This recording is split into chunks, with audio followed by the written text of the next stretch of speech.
It's really been an interesting season for J.T. Barrett. It took him half the season just to get the starting quarterback job. Then he lost it. Then he got suspended. Then he came back. It's been back and forth like that all season long. Now he's coming off his best game of the year against Michigan. But today, Barrett finally opened up about what that quarterback competition has been like. Urban Meyer kept switching back and forth between Barrett and Cardale Jones, sometimes several times within the same game.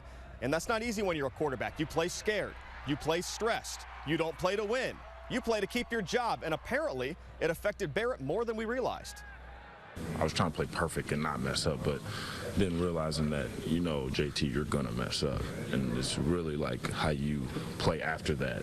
It's not trying to mess up. So.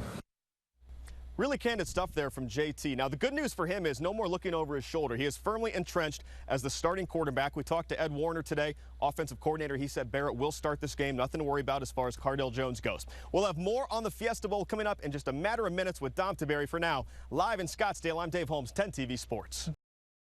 Hello from University of Phoenix Stadium here in Glendale, Arizona. I'm Dave Holmes with your Buckeye Blitz. Behind me is the home field for the NFL's Arizona Cardinals, and there will be plenty of NFL caliber talent on this field this Friday when the Buckeyes play the Fighting Irish in the Fiesta Bowl. It's easy to forget Notre Dame spent much of the season in the top 4 of the college football playoff rankings.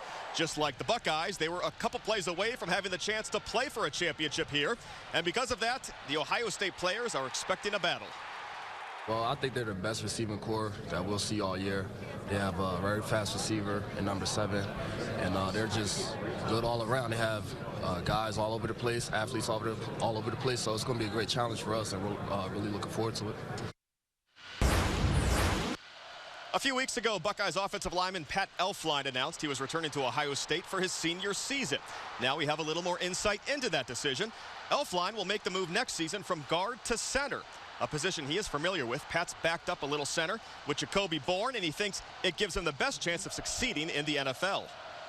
The pros are coming back, graduate, possibly start graduate school, play center, and that just outweighed the pros of leaving early because I was just getting inconsistent information of where I was going to go. So it was a safe bet. I want to graduate. That's my main thing. And come back and play for Ohio State. I mean, my family's in Columbus. I love Ohio State, and you can't get better than playing for the Buckeyes. So. Coming up next on the Buckeye Blitz, there's always some craziness at Media Day during Fiesta Bowl week, and Zeke Elliott provided the fun this morning. What on earth is Zeke doing riding a scooter, and who does that scooter actually belong to? We'll explain next. Hey there, the Buckeyes have officially arrived here in Arizona. They arrived around 6:31 back in Columbus, 4:31 local time at Phoenix Sky Harbor International Airport. Urban Meyer getting ready for a tough challenge. Could be the best team he's faced all season. This Notre Dame team is very good, especially on the defensive side of the ball. Should be a major challenge for Ezekiel Elliott.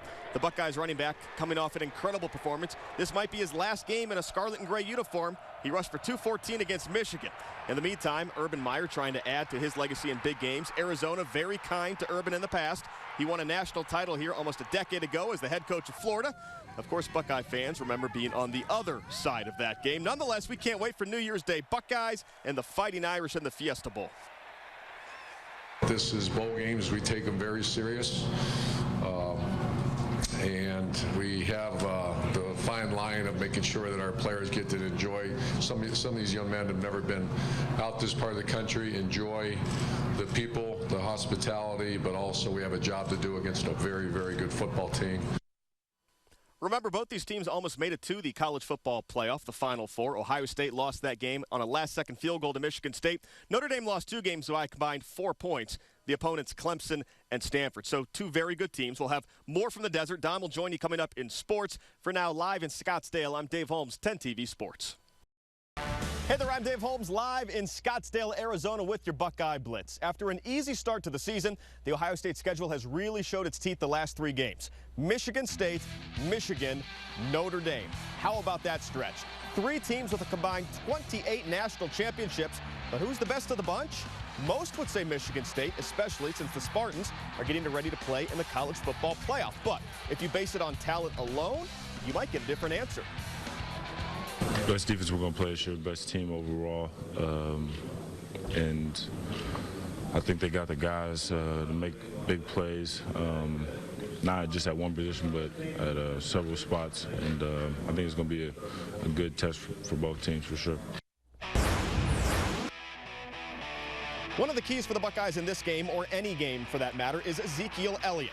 Notre Dame has a very good front seven on defense. They aren't easy to run on, but the Buckeyes are confident in their ability to get the ground game going no matter the opponent. Ohio State ranks 7th in the nation in yards per carry and 1st in the Big Ten in rushing yards per game. We always think that we can run on people.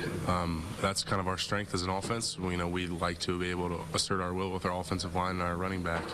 And regardless of who we play, we're going to try and run the ball. We've had a lot of success doing that regardless of what defenses do. Coming up next on the Buckeye Blitz, we'll talk about the Ohio State seniors. A chance for a history-making 50th win in the Fiesta Bowl.